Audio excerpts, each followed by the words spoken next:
공수처 측에서는 불법 전혀 없다라고 주장을 하고 있어요. 이게 새로운 논쟁거리가 될 만한 이슈가 맞습니까? 그렇습니다. 왜냐하면 대통령 측에서는 체포영장 자체가 불법이라고 이야기를 하고 있는데요. 첫 번째 체포영장에 있어서는 서부지방법원에서 공수처가 발부받은 것도 있지만 그 내용 안에 형사소송법 110조, 111조를 배제한다라는 것이 들어가 있었던 것도 문제가 된다라고 봤던 것입니다.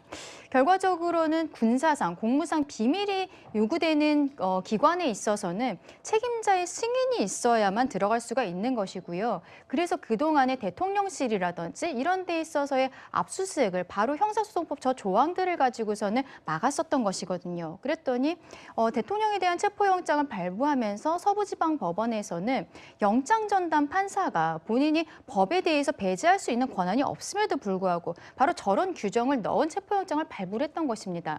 그런데 이번에 나온 두 번째 체포영장 같은 경우에는 그 내용이 처음에 밝혀지지 않았습니다만 오늘 영장 집행 과정에서 나온 것을 보면은 이 두 번째 영장에는 저 110조, 111조를 배제하는 조항 자체도 없다는 것이죠. 네. 그러면 저 안으로, 관저 안으로 들어가는 것에 있어서 책임자의 승인이 있었는가? 대통령이나 경호처에서는 일관되게 없다라고 이야기를 하고 있는 것입니다. 네. 근데 어저께 저녁에 갑작스럽게 공수처에서 55 경비단으로부터 이 진입에 대해서 허가를 받았다라는 문서를 공개를 했죠. 네. 그 공문에 분명히 경비단장의 직인도 찍혀 있었던 것입니다.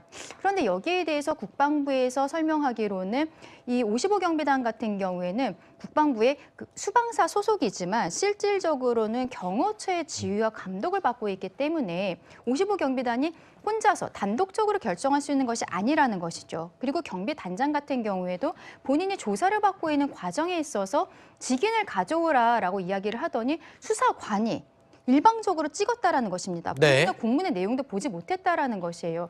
이런 것들이 알려지면서 결과적으로 공수처가 이 무리하게 체포영장을 집행하는 과정에 있어서 승인이 필요하다라는 것이 형사소송법 규정에 있기 때문에 이것을 위조한 것이 아니냐라는 네. 의혹들이 있는 것이거든요. 이것이 만약에 사실로 밝혀진다면 이 영장을 가지고서 위조되어 있는 공문서를 가지고 이 영장과 함께 집행을 했다는 것 자체가 전체적으로 무효가 될 수 있는 굉장히 중요한 부분입니다.